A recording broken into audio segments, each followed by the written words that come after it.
Hey guys, so I've been reading this absolutely fascinating biography about Leonardo da Vinci by Walter Isaacson, who also wrote Steve Jobs, Einstein, Benjamin Franklin, and The Innovators. I mean, the dude does his research. It is so well documented, and there's so many incredible images in here as well of Leonardo's masterwork, because Leonardo was an absolute master of architecture, painting, sculptures, design, drawing, I mean, anatomy, botany. He was a, I think it's called a polymath. Basically, he's a master of so many things, and he's pretty much history's most creative genius. He created the #1 most popular painting in the world, the Mona Lisa. And I want to share a few of these images in this book before I get into what I want to really share in this video that is directly related to Da Vinci. So let me show a few of the images here. So look at that. Some of his pictures there, his paintings. That's called Madonna and Child with Flowers and Madonna of the Carnation. I mean, at the time, there's really no one that could paint as well as he did. Ginevra de Vinci. A few more and before I actually get into what I want to talk about. That is St. Jerome in the Wilderness, which is actually unfinished, by the way. Something Leonardo da Vinci did a lot was he actually left some paintings unfinished because he was super ADD and he just walked away from paintings and just did something else. He was also really interested in drawing things about war, and I think it was for the Duke of Milan at the time. So there's a chariot at the top, and there's a crossbow, which looks like it's a giant crossbow, and there's a dude there standing on the crossbow, so it's got to be a massive crossbow. Let's see. I want to show you some things about anatomy as well, because he liked to tear flesh off cadavers and dissect people and really understand how the human body operated. He was just incredibly fascinated by anatomy. I mean, you get so into detail. You see there's veins and you can see the tendons and the cheekbones, and it's so incredible. And you also see he wrote in mirror script writing, and a lot of people at the time actually were doing that. They were writing backwards. There's actually a book at the time teaching people how to write in mirror script, which is writing backwards. So it's just reversing the letters for each word. And he actually Da Vinci was left-handed, so he'd write from right to left.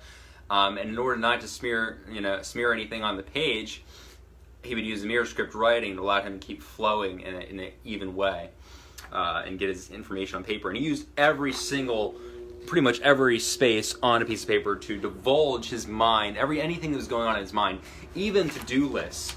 And by the way, what I'm sharing with you right now all has to do with what I'm going to actually really talk about in a second. But he had to-do lists even. I mean, he would remind himself of so many things.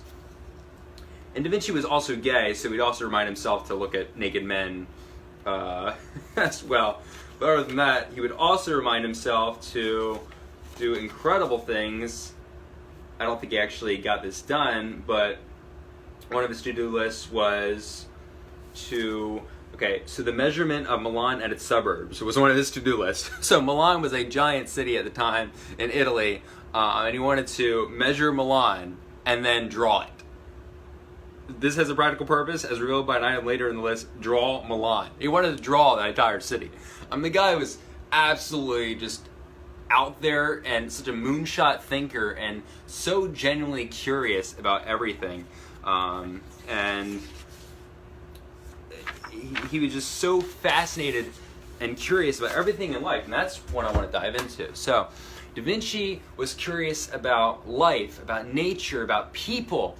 He wanted to understand how birds flew and how they were able to fly in the air, and the anatomy of people and how their bodies moved. And just he noticed things in his everyday experience, every single moment, that most people especially today, would never notice, because we're so, a lot of us are type A, we just want to get things done. We're charging forward as entrepreneurs, and we want to get things done. We don't focus on a lot of things that are happening to us in the moment. And I think it's important that we slow down and we start to let life teach us lessons. And so this is a twofold video. It's about both being curious and being a student. Because when you're curious about things, you're basically being a student as well. You're allowing people, life, nature to teach you more about their wisdom, its wisdom.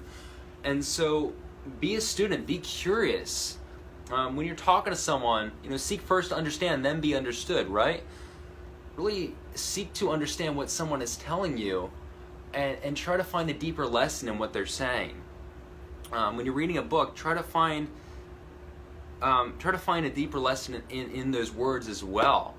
When you're looking at a painting, even like one from Leonardo da Vinci or Michelangelo or whoever, try to find deeper meaning. Be generally curious about what you're seeing. And when you see birds flying in the air, think about wow, how is it that their bodies are able to do that? It's so much different. It's a different mentality than not trying to pay attention to everything and just going forward with what you want, or just charging forward, in your day, and not paying attention to these little subtle things in your everyday experience. So be genuinely curious and be a student of life. Bruce Lee is a great example of this as well. Bruce Lee, he studied Wing Chun under his master Ip Man, and Wing Chun is a great fighting style.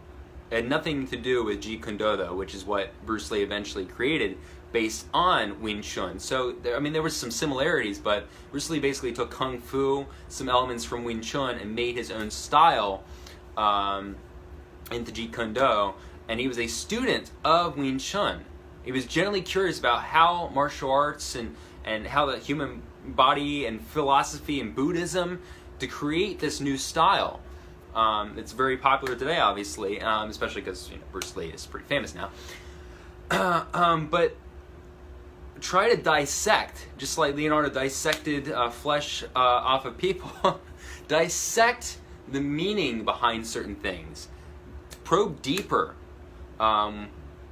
into what you're interested in. So if you have a topic that you're really curious about, probe deeper, dive deeper, research it more, really get interested in that topic. That's, of course, how you become a master. First you're a student, then you're a master, right?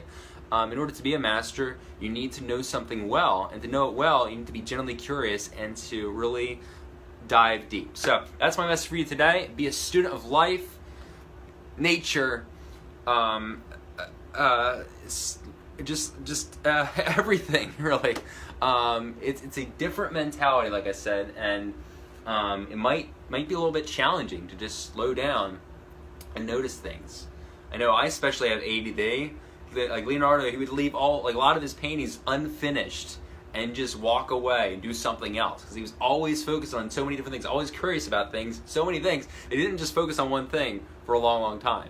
He stopped and went on to something else, and I'm like that as well.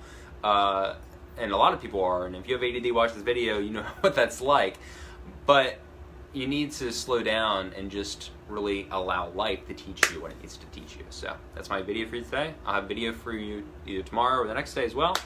Take care. Hope you enjoyed this video. If you enjoyed this video, it was important to you, if you found value, it was a good lesson for you, share it with someone that could benefit. Take care. Bye. Oh, and also, get this book. Get this book immediately. It's just, there's no words to describe it. Bye.